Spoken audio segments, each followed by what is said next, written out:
Amigas y amigos, bienvenidos a este espacio del The Freedom Post, donde el día de hoy me acompaña, como siempre, Laura de Rosa, la jefa editora del medio, y tenemos nuestro invitado especial, nuestro invitado exclusivo, que es Damian Pachter, quien es el jefe editor de internacionales del Israel Hayom. Lo pronuncié bien, ¿no? Hayom, sé que significa el Israel hoy. Me acaban de pasar ese dato previo a la entrevista.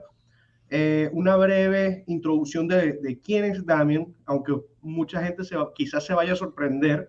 Damian es argentino de nacimiento. Estuviste trabajando en la BBC para Buenos Aires, ¿correcto? Como pasante. Como pasante. Y una de los puntos más, o sea, de lo que me ha llamado más la atención de la biografía de Damian es que él tuvo que salir en el 2015 por haber denunciado el tema del homicidio de Alberto Nisman, el fiscal en Argentina. Correcto, Damian. ¿Nos puedes dar bienvenido y por favor darnos una breve exposición de lo que sucedió ahí? Porque mucha gente, sobre todo en Latinoamérica, escucha de los perseguidos políticos cubanos, venezolanos, nicaragüenses, pero argentinos no era algo que, o sea, no es algo común hasta que pasan este tipo de situaciones.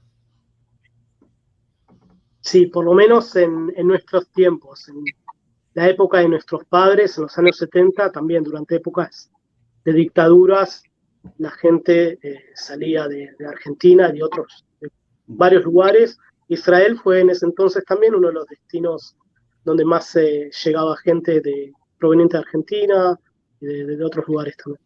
Ahora, ¿por qué escogiste Israel? O sea, ¿tienes familia como tal israelí? Yo emigré con mi madre en 1996, cuando tenía 11 años, Okay. por temas de ideología de mi madre.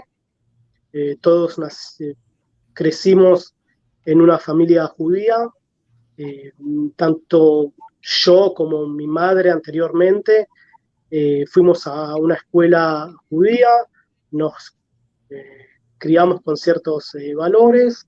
Mi madre en los años 70 fue voluntaria en un kibutz, en una especie de cooperativa agrícola, digamos, para poner un nombre simple al fenómeno. Hoy ya no existe eso.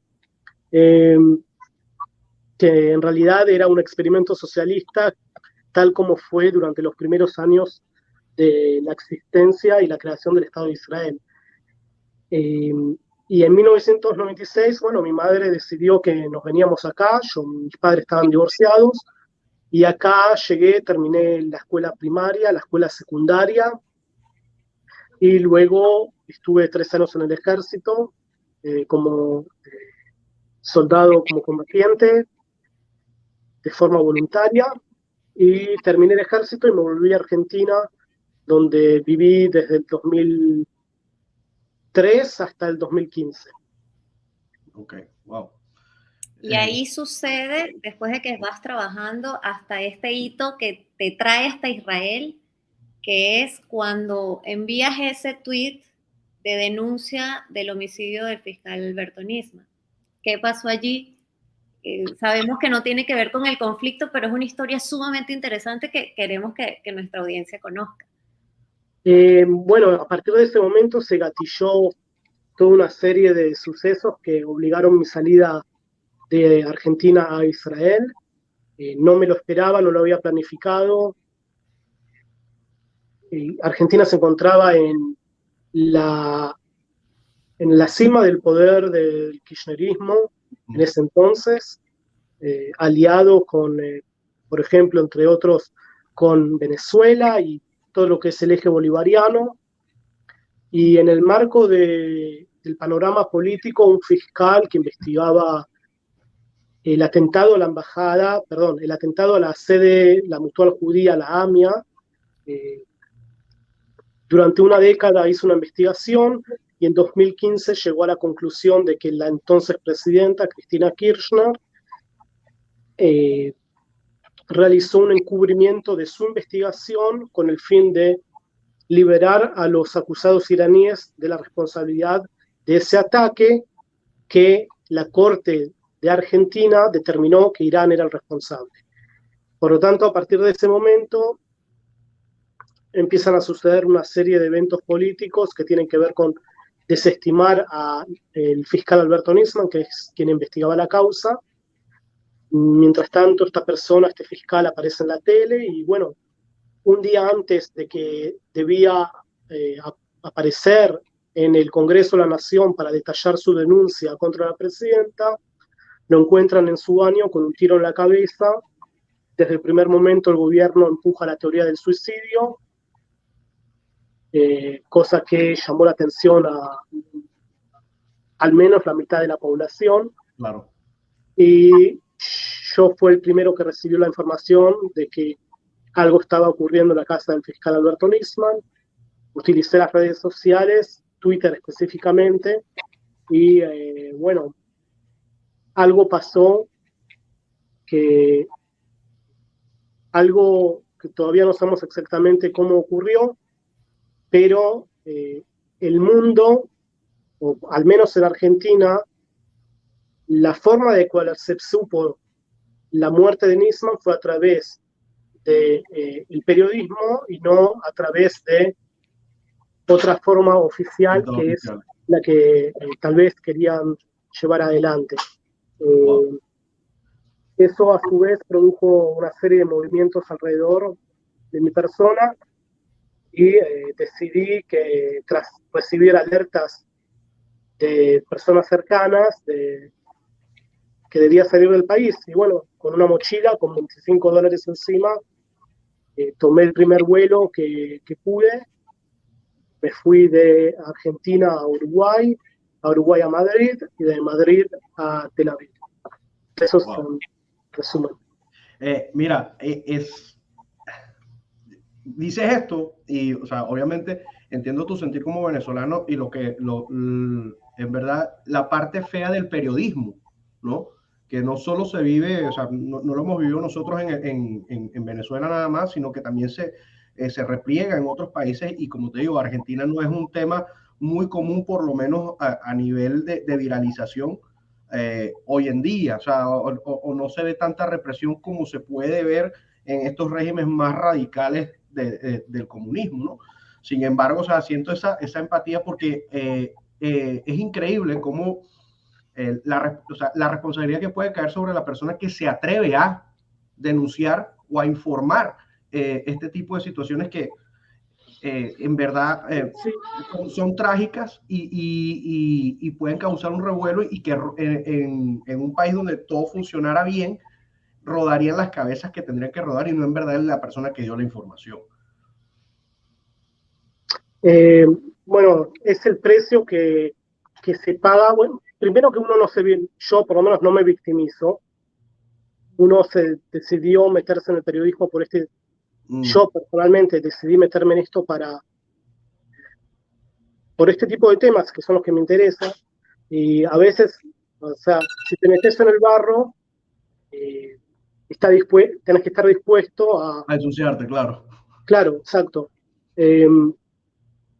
Y el tipo de gobiernos que estaban en ese entonces, cuyo hoy es la vicepresidenta de Argentina, eran sumamente intolerables a la prensa crítica, y esto pasaba en toda Latinoamérica.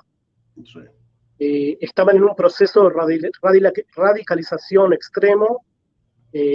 Todos aquellos que no seguían su canción eran defenestrados. Habían programas específicos en la televisión pública para defenestrar a aquellos que no sostenían las versiones oficiales de los hechos, y si no, te mandaban a la agencia recaudatoria como castigo. Si no encontraban nada, la FIP, que es el órgano de recaudación del Estado, algo iba a encontrar. Esto pasó no solamente con periodistas, pero con personas de negocios que no eran afines al gobierno.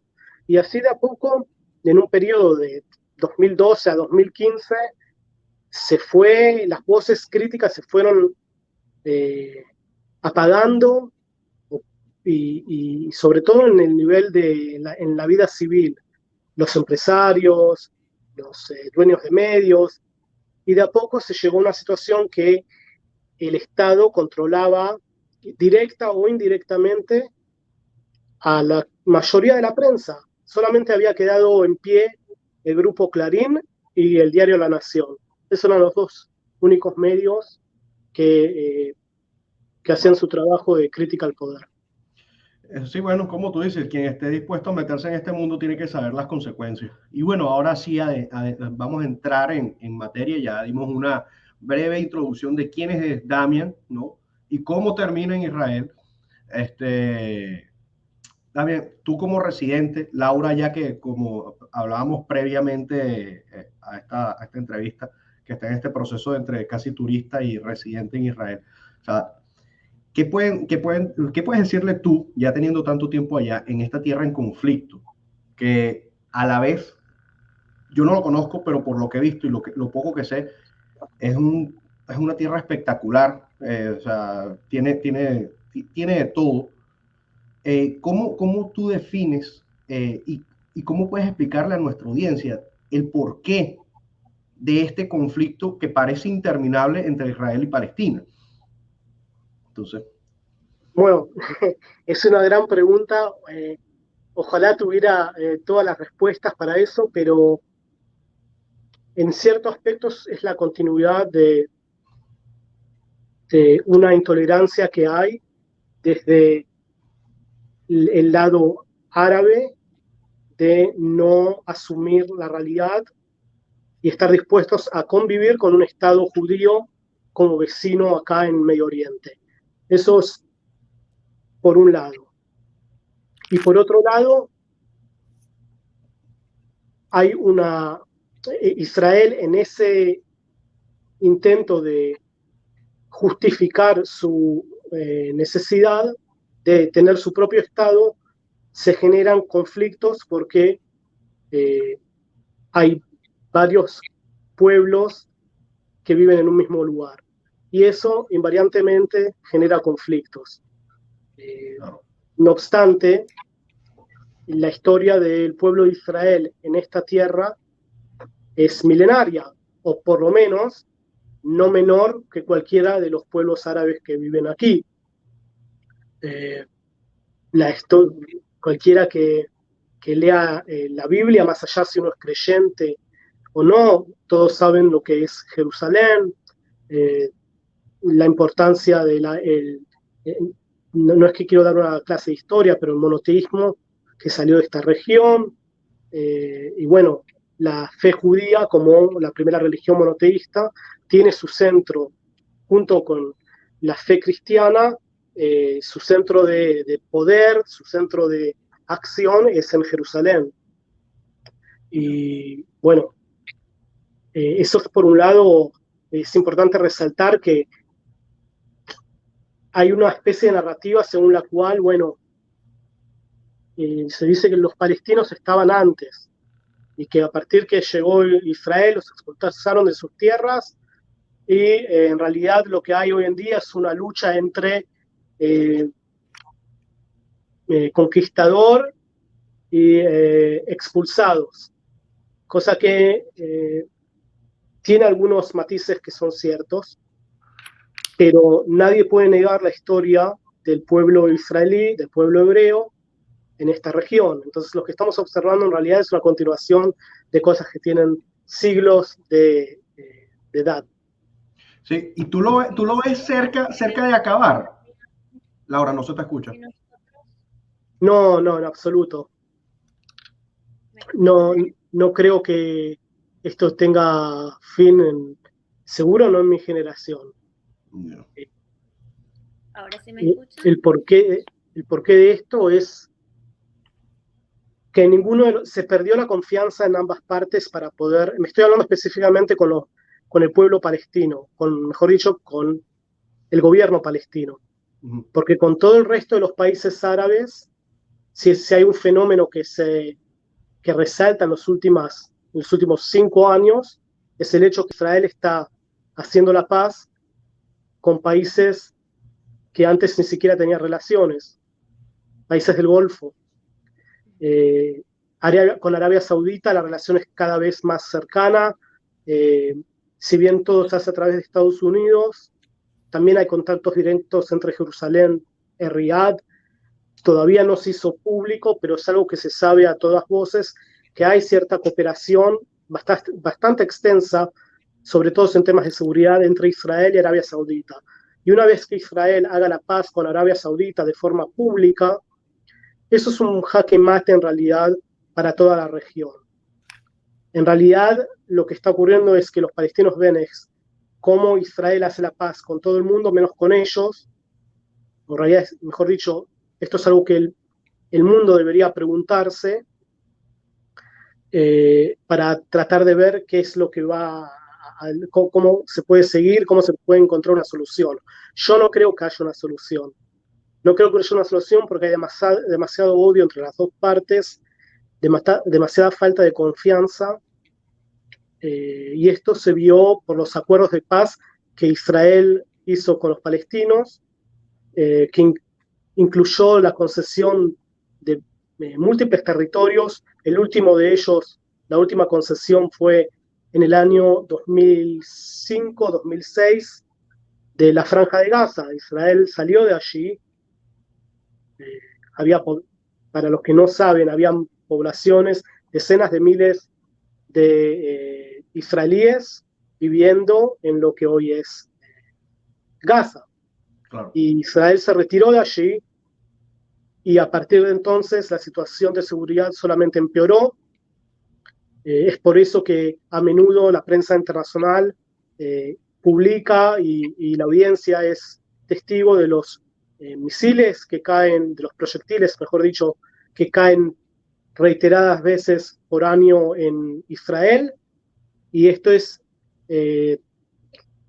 resultado del hecho de que una vez que Israel se retiró de Gaza, quien tomó el control fue la resistencia islámica de Hamas. Ahora justamente hablando de ese tema, Damián, que hablas de los acuerdos de Abraham, con el tema de Bahrein y Emiratos Árabes Unidos. Hace algunos meses tú hiciste una entrevista a Lior Hiat, un representante de la Cancillería israelí, pero antes de eso hablaste de una entrevista muy importante que hizo Barak Rabin, que se le hizo a Trump. Trump en ese momento habló en esta entrevista que se sentía traicionado por Benjamin Netanyahu, primero porque fue muy acelerado en darle el reconocimiento como presidente a Biden. Esa fue la sensación que expresó Trump en un momento en que él estaba hablando de fraude en las elecciones y dijo F him. Tú comentaste eso, pero adicional a eso hubo un tema muy importante en esas declaraciones porque él dijo, el ex primer ministro Benjamin Netanyahu nunca estuvo interesado en lograr un acuerdo de paz con los palestinos. ¿Cómo ves tú eso? ¿Tú piensas que esto es real a la luz de todos los hechos que pasaron en aquel momento? Creo que sí, que es verdad, pero no por una cosa de poner el tema entre uno bueno y otro malo, no caer en una simplificación del tema, perdón. Cualquier persona que pertenece a la derecha de Israel, sea en el Likud o sea hoy el primer ministro Naftali Bennett, ven que las chances para lograr la paz, por más buena voluntad que se disponga, es prácticamente nula. ¿Por qué? Porque la población en Israel no aceptaría más concesiones de territorios a cambio de una paz hipotética. Israel no recibió nada a cambio cuando firmó los acuerdos de Oslo, más allá que de un reconocimiento primario sobre el derecho del pueblo judío a vivir en Israel y reconocer a Israel como Estado judío.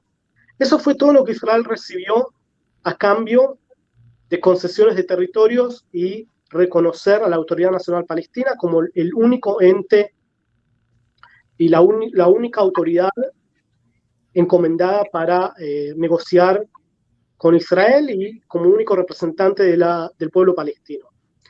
Volviendo al tema de Netanyahu, no lo conozco personalmente, pero se sabe que Netanyahu es un muy buen político, e incluso si en varias oportunidades sí dio o sí accedió o sí mencionó que estaría a favor de un futuro Estado palestino, en los hechos todo fue lo contrario. Y creo que más allá de lo que se piensa en Israel, creo que sobre todo en la autoridad palestina, y ni hablar en la calle palestina, como gran parte de la calle árabe, todavía el tema de una paz con Israel es un tema tabú. Y los acuerdos que ustedes ven en realidad son acuerdos, obviamente, con gobiernos, con monarquías, con las personas que están a cargo de la estrategia general del país. Pero los ciudadanos están muy lejos de eso. ¿Perdón? Los ciudadanos están muy lejos de eso. Sí, desde ya. Hay un tema que está por encima de los acuerdos Abraham y de todo este fenómeno de paz, y también que tiene un tentáculo en el conflicto palestino, que es Irán. En realidad lo que son los acuerdos Abraham es una alianza entre los países sunitas contra Irán.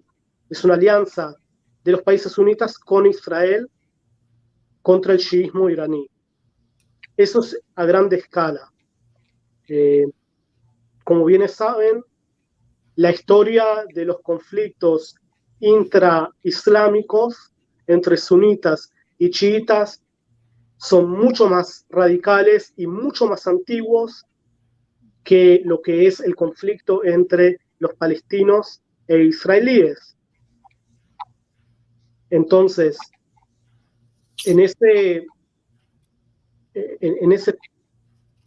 puzzle de fenómeno político, es que ahí entra Israel y dice, ok, hacemos todos una estrategia.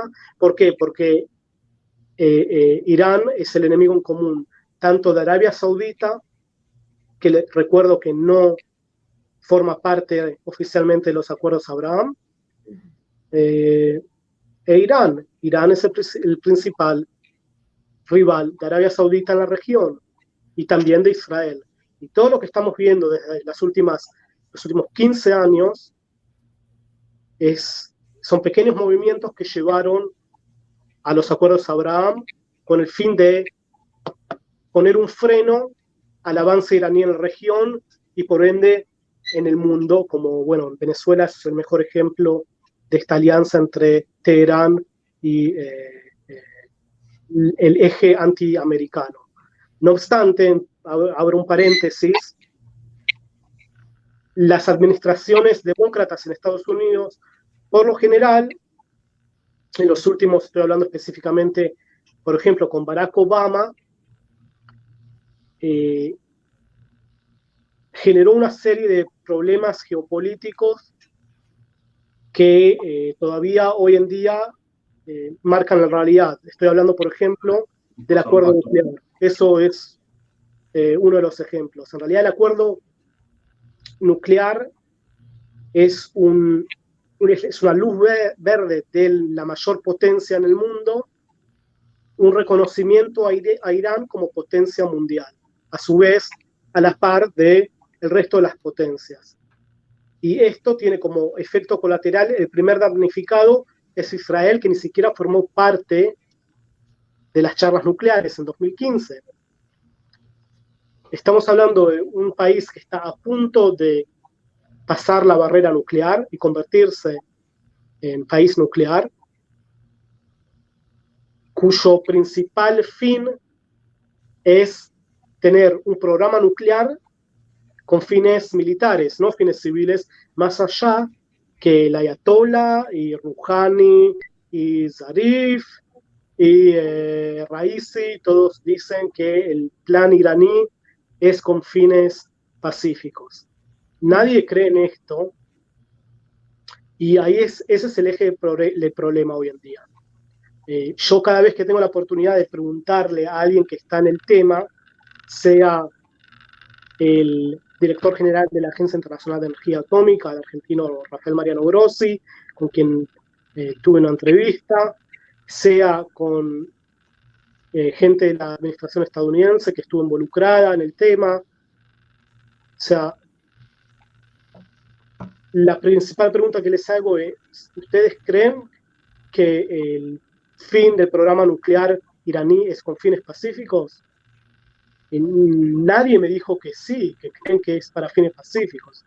Entonces te preguntás, ok, ¿qué estamos haciendo? O sea, si sabemos que no es para eso, ¿qué estamos haciendo? ¿Y es suficiente un acuerdo nuclear con un régimen como el de Teherán para poner freno a las aspiraciones nucleares?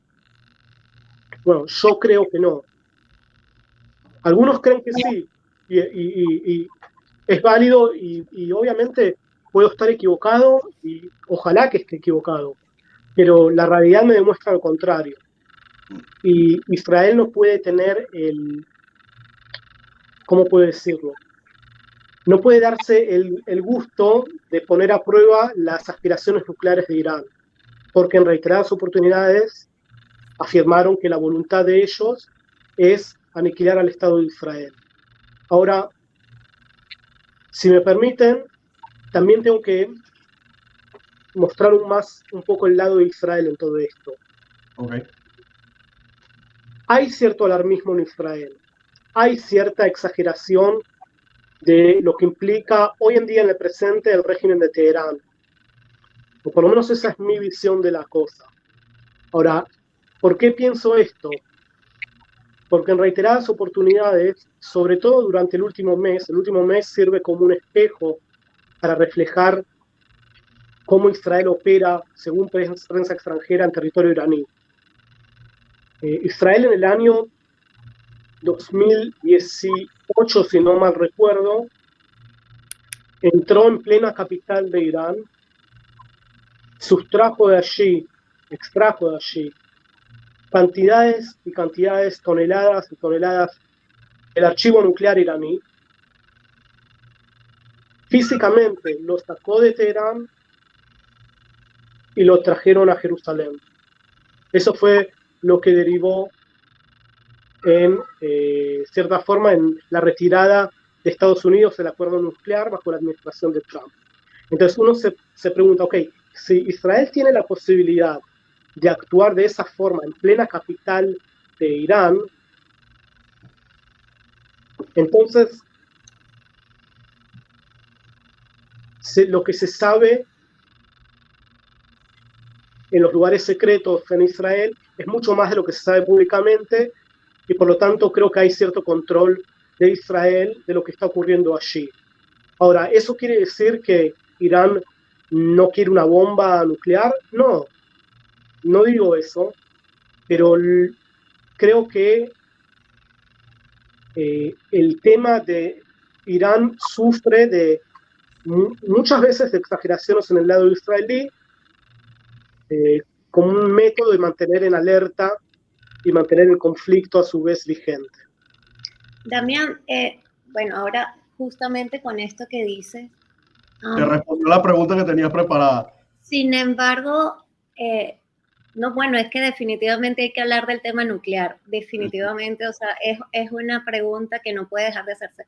Pero yo recuerdo que Ali Motahari, que es vicepresidente de la Asamblea Consultiva Islámica, justamente habló y expresó, ya no tácitamente, sino expresamente, dijo, el propósito del programa nuclear iraní siempre fue construir un arma atómica, una bomba nuclear. Entonces, de tener capacidad nuclear a pasar a una bomba nuclear, donde evidentemente puede amenazar la existencia de un país del cual Irán es, como tú lo dijiste, el principal enemigo. Entonces, ¿cómo a tu criterio, debería manejarse esto desde el lado israelí, haciendo así como abogado del diablo? Es una excelente pregunta. Yo creo que Israel tiene que hacer lo que está haciendo hoy en día, según prensa extranjera o lo que sea, ¿no? Son estas operaciones para, más allá del alarmismo que hay, de la capacidad que tiene Israel de operar en Teherán, en Irán, creo que esta es la forma. Creo que la vía diplomática no va a generar un cambio en el régimen iraní, de desestimar el plan nuclear. Eso no va a pasar. A lo sumo podría demorar, cosa que yo no creo. Creo que paralelamente, mientras hablamos, las centrífugas están girando. Y por lo tanto, no creo que tenga una solución diplomática. Por otro lado, ¿tiene una solución militar? Y esa es la pregunta. Porque si vos, digo vos, me refiero a Israel, tomás la decisión de atacar a Irán, esto genera un evento de consecuencias completamente imprescindibles. Justo durante el último mes se realizó un ejercicio, un simulacro que buscaba simular un ataque israelí en Irán. Un centenar de aviones estuvo involucrado en el ejercicio junto con Chipre, cosa que lo están entrenando. Supongo que no lo sé de primera persona, pero sí hay varios informes en la prensa que hablan sobre las opciones que tiene Israel sobre la mesa respecto al plan nuclear iraní, pero hay que estar dispuesto a que si se quiere frenar el plan nuclear de forma militar, esto implica que Israel bombardea, como mínimo, haría un ataque aéreo contra Irán. Y esto implicaría que el gobierno en Israel estaría dispuesto a ir a una guerra.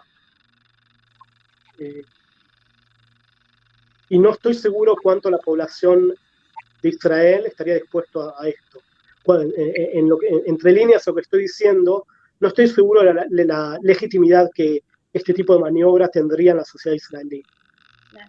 Pero si querés liquidar el plan nuclear, para mí es de forma militar. Esto que acabas de decir es un tema, es algo interesante. Primero, porque como tú dices, quizás la tolerancia entre ambas nacionalidades es nula y está muy lejos o muy rota para vincularse, pero a la vez, en el caso de Israel, ya también debe haber un cansancio de la población, porque o sea, es un tema del día a día y obviamente, o sea, como dice esa canción, no hay mal que dure 100 años ni cuerpo que lo resista. O sea, ya llega un momento de que creo que el ser humano llega como a un punto límite. Dice, ¿sabes qué? Ya no me interesa, yo no quiero la guerra, dejen eso así, o lo que sea. Veo palestinos, no he visto el primer palestino en verdad, o primer medio palestino que piense lo contrario. Yo conozco mucho a gente, yo soy de la comunidad árabe venezolana, y conozco evidentemente todos los bandos, cristianos, musulmanes, drusos, también conozco judíos, y la intolerancia que hay, todos esos grupos estando en Venezuela, que es lo que yo conozco, es increíble, o sea, es insoportable. O sea, y a mí vienen a hablarme porque, no, pero porque tú favoreces a los judíos aquí o porque tú favoreces a los musulmanes. Aquí vamos a buscar un tema de objetividad porque, o sea, las poblaciones están sufriendo lo que sufren por culpa de malas decisiones de los gobiernos, y eso no es un secreto para nadie. Tú no estás sufriendo por culpa del vecino tuyo que sea musulmán o por culpa del vecino tuyo que sea judío. O sea, es un tema y la gente simplemente se sesga y crean estos extremos, el que se cansa y el que quiere llegar hasta el final. Todo dependiendo de cómo los políticos inyecten el odio o cómo, o sea, hay mucha manipulación, y eso es una de las cosas que quería decir Laura acá, lo del tema de la manipulación mediática, que, o sea, es un arma que utiliza todo gobierno en el mundo y eso no se puede negar. Y tú mismo lo acabas de decir acá sin que lo preguntáramos. O sea, hay un tema hay un alarmismo que quizás no es lo que aparenta para muchos. Sí, yo comparto lo que decís, y la mejor forma de que se ve este fenómeno en Israel es, en realidad, a partir de la retirada israelí del Líbano en el año 2001. Ahí es, después de 20 años de estar en el Líbano, con presencia militar, por supuesto, y todo lo que esto implica, creo que hay un hartazgo de la sociedad israelí con las guerras, y esto se ve también, sobre todo, en los recientes conflictos en Gaza. Los conflictos en Gaza duran un par de semanas y hasta la próxima vuelta. Ese es el modus operandi de los gobiernos, sea de Olmert, sea de Netanyahu y sea de quien sea. ¿Por qué? Porque Israel no está dispuesta a pagar con la vida de sus soldados una resolución militar del conflicto con Hamas. Esa es la verdad. No, la gente se pregunta, o sea, ¿para qué?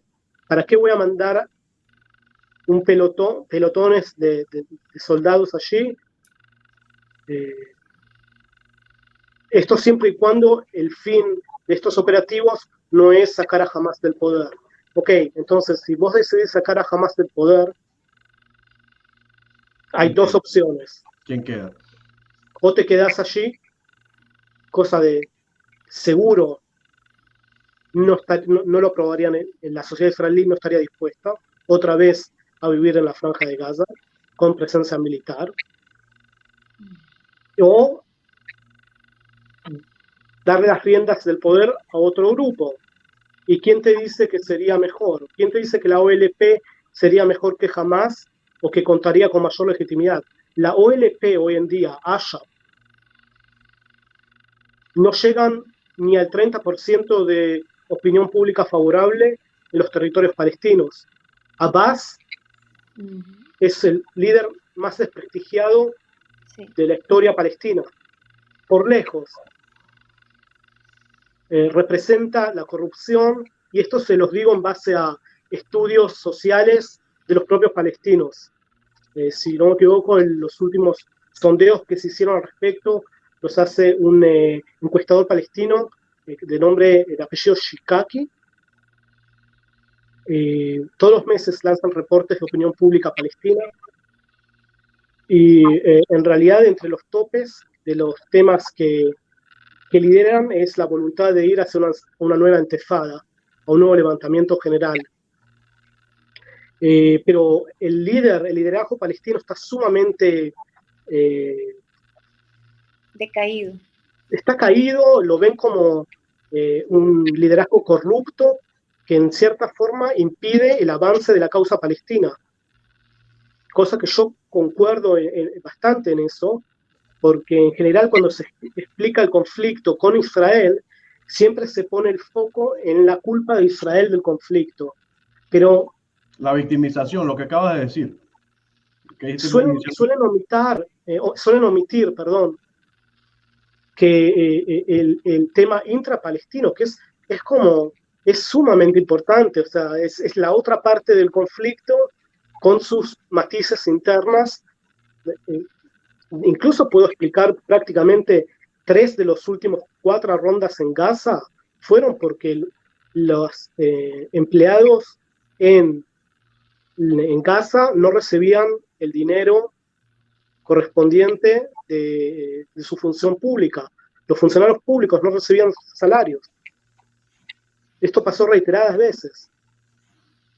Y Israel es la excusa. Es como cualquiera que lee Maquiavelo, bueno, es el enemigo externo que siempre está dispuesto y que siempre vas a unir la población bajo una excusa para poder iniciar una guerra, olvidar los problemas internos.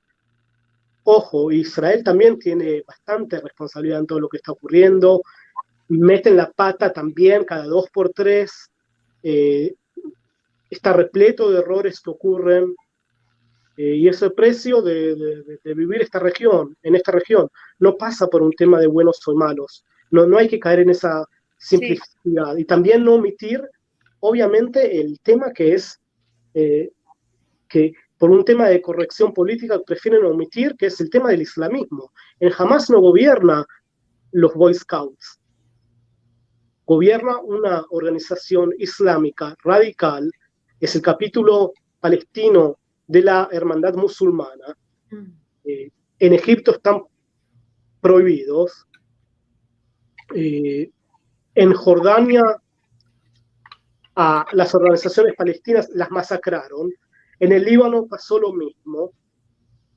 Y el tema del radicalismo islámico es un tema importante, es el tema que nos gobierna, que nos rige en los últimos 20 años, en las últimas 2 décadas, desde el 11 de septiembre, el mundo cambió. Y quienes no quieran interpretar eso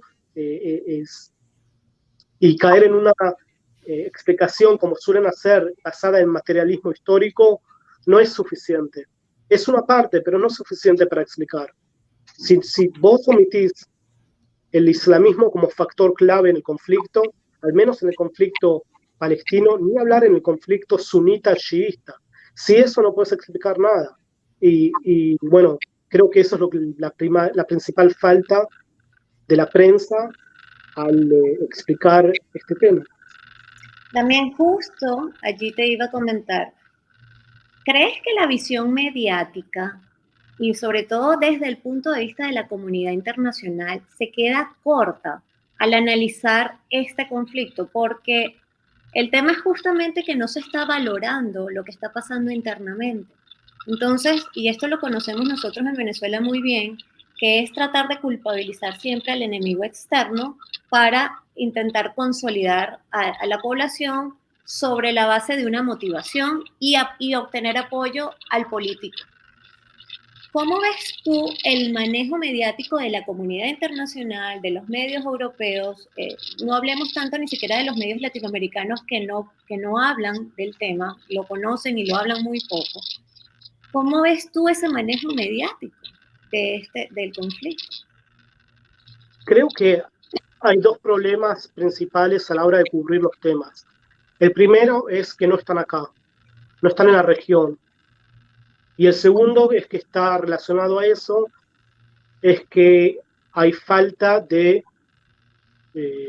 una cosa que es muy simple, que es corresponsales árabes que hablen el idioma, que entiendan las tradiciones, que entiendan más allá, insisto, más allá del sesgo que uno puede tener o de la línea editorial que un medio puede tener, que todos la tienen, es como, voy a tratar de dar una... En Venezuela seguro ocurre esto. Cada vez que hay una protesta, te mandan a un corresponsal de Washington o de Londres,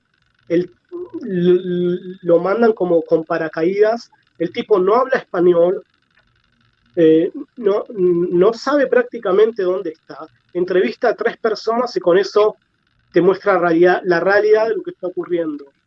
Y yo tengo la misma vara para todos. Si queremos explicar las complejidades del panorama latinoamericano, necesitas a alguien que hable el idioma, necesitas a alguien que sepa la costumbre. Porque si no, bueno, usemos todos streaming y seamos todos influencers y dediquémonos a otra cosa, porque no tiene sentido. Pero también necesitas medios que estén dispuestos a invertir en periodistas de calidad, en periodistas que sepan idiomas, que sepan las tradiciones, que sean del lugar. Y creo que esa es mi principal crítica a la prensa. Después, respecto a los sesgos que hay, especialmente sobre el tema palestino, la verdad que a mí primero no me sorprende, no me mueve demasiado, y también esperaría más de Israel en este tema, que no siempre se trate de buscar la quinta pata al gato, a veces no una o dos Israel comete errores y lo que tenés que hacer es reconocerlo, pero no por un tema de corrección política para quedar bien con el mundo, simplemente porque es lo que corresponde hacer y punto. Y todo con la verdad, todo es más simple. Sí, hablabas también en tu respuesta anterior, Damián, que de las rondas de Gaza. Y realmente es como un electrocardiograma. Estamos en estrés, la comunidad internacional o las personas que estamos interesados en el tema, y después decae. Y después sabemos que hay nuevos picos hacia arriba. Esto evidentemente se ha visto a lo largo de los últimos años, pero hay un tema que particularmente yo he estado observando, y allí corrígeme. El último año he observado también que la agresión, los apuñalamientos, el tema con Jerusalén y las banderas, como que se ha incrementado este último año, o a lo mejor, y ahí tú me dirás, está pasando. ¿Qué tiene que ver Hamas allí, ya que hablaste también de Hamas? ¿Y por qué está pasando? ¿Qué está pasando este último año de 2021 para acá? Lo que estamos viendo en realidad es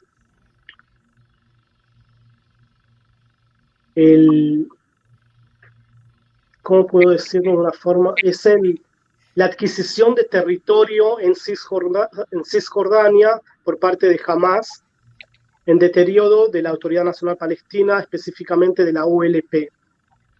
Nunca hay vacío de poder. Donde se va la OLP, donde pierde su fuerza, entra Hamas.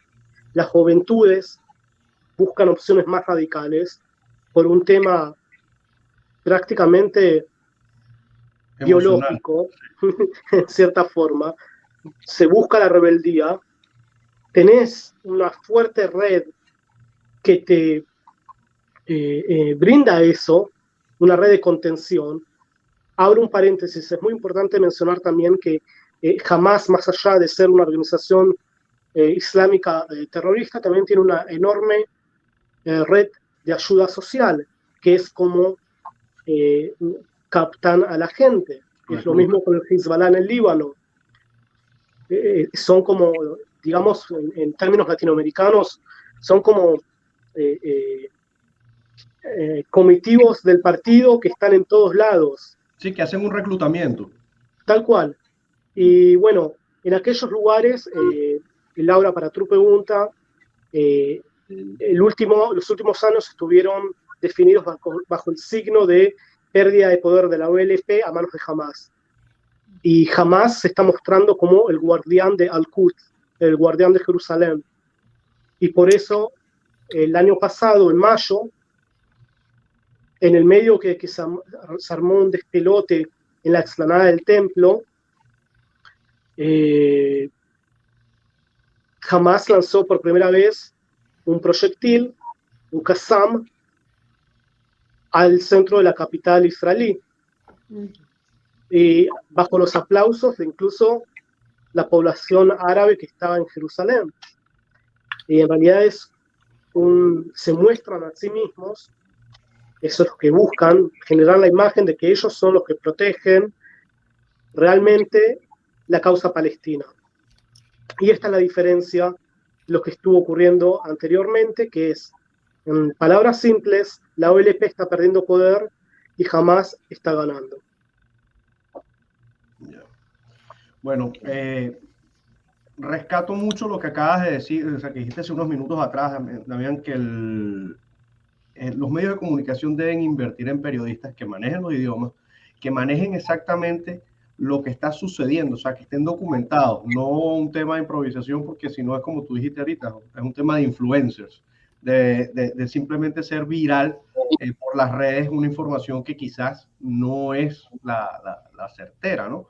Y es por eso que te hemos invitado para acá, primero porque manejas el idioma, el castellano, y queríamos llegar a nuestra audiencia porque cuando nosotros en el Freedom Post hemos tocado temas de Israel y Palestina, ¿no?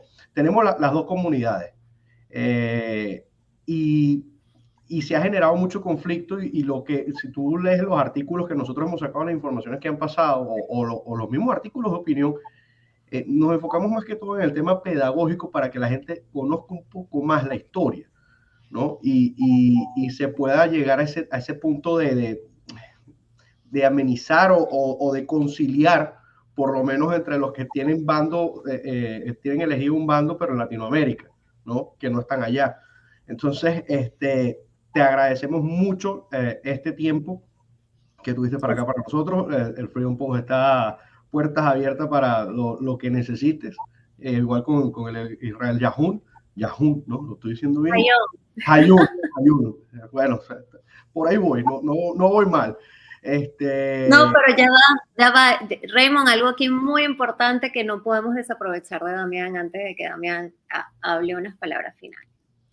Damián, evidentemente, tú estás muy, muy al tanto de lo que está pasando en Venezuela con la presencia de Hamas y de Hezbollah, que es una cosa que básicamente, como te lo estaba comentando Raymond, desde hace décadas Venezuela ha sido receptora de migración.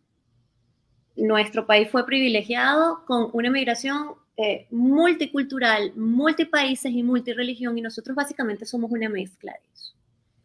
Hablando de esto, nosotros teníamos una comunidad judía importante y una comunidad árabe importante. Básicamente los venezolanos no teníamos conflicto con ninguno. Cuando llega Chávez, él acelera un acercamiento con el eje radical del mundo árabe, bajo o sobre pretexto de soberanía energética, de acercamiento con el mundo petrolero y acercamiento con la OPEP. Pero básicamente se estaba acercando al mundo radical. Y después nos dimos cuenta de eso muy tarde. Entendimos que nos metieron en conflictos que no nos pertenecían. Nos dimos cuenta muy, muy tarde. Pero adicional a eso, nos encontramos con que ahora en Venezuela somos territorio con puertas abiertas para Hamas y Hezbollah, las organizaciones terroristas, que también ustedes tienen como enemigos.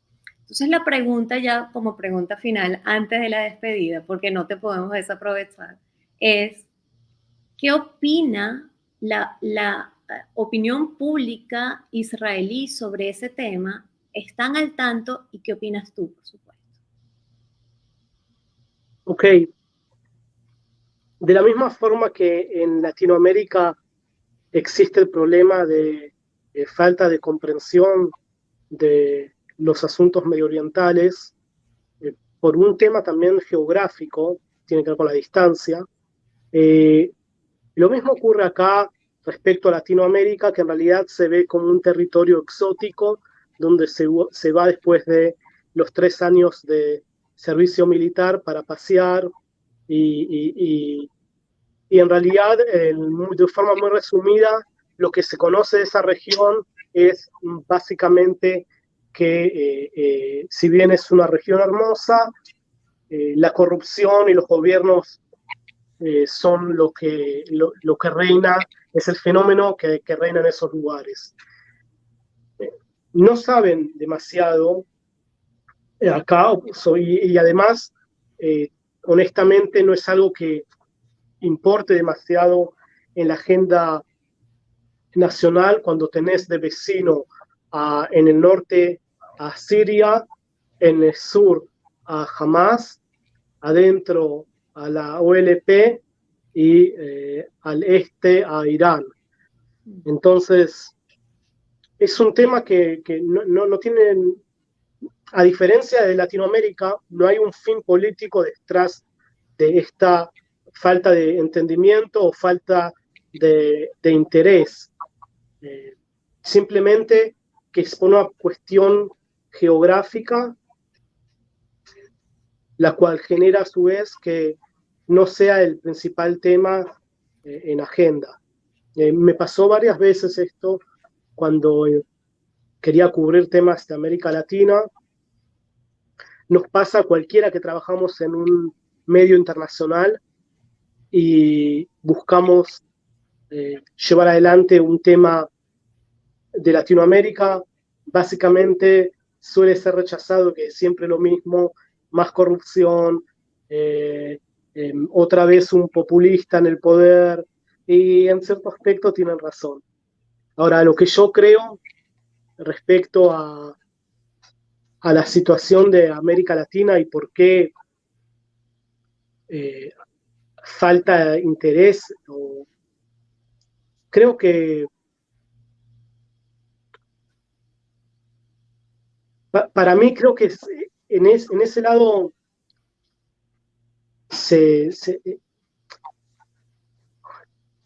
ser pro Occidente en Latinoamérica es algo que no va a ocurrir, en mi humilde forma de pensar. Porque también los errores que cometió Occidente en esa región, que son incluso anteriores a mi nacimiento o al de nosotros, son conflictos mucho más viejos, y hay cierta sospecha hacia Occidente en América Latina que está justificada. Ahora, ¿esto a su vez justifica regímenes dictatoriales? No. ¿Esto justifica la existencia del chavismo o el eje bolivariano? No, en absoluto. Pero creo que hay demasiada también, dejo esto aparte, en Latinoamérica se debe una fuerte autocrítica a su vez hacia dónde quiere ir, qué tipo de país o de región quiere ser. ¿Querés ser pro-occidental o querés ser antiimperialista? La tercera vía no va, se intentó varias veces, no va. Y creo que Latinoamérica está caracterizada y va junto con cierta tesis de nacimiento prácticamente de ser un poquito antioccidental. Sí, y aparte que hay una falta de identidad también, que es lo que lleva a no saber a qué lado en verdad te puedes inclinar. O sea, es un tema de improvisación que hemos visto durante los últimos, no sé, 30 años más o menos, en todos los países. No, y es un tema adicional de políticas de gobierno y no políticas de Estado, y es un mal que sufrimos en Latinoamérica, como bien lo señalaba. Damián, tus últimas palabras para nuestra audiencia en Latinoamérica, para nuestra audiencia angloparlante y la germanoparlante, por favor. Bueno, estoy agradecido por la oportunidad que me dieron de hablar con ustedes. Y las últimas palabras, ¿qué puedo decir? Nacimos en una región muy jodida, pero les aseguro que hay otras que no son menos jodidas que ella. Eso salió de la... Gracias, Damián, por decirlo tal cual. Bueno, amigos, esto ha sido la entrevista con Damián Paster, que es editor de internacionales del periódico israelí Israel Hayom. Fue un gustazo, Damián. Espero que sea la primera de muchas próximas oportunidades. Gracias, Raymond. Mi nombre es Laura de Rosa y síganos para próximas oportunidades por el The Freedom Post. Bye.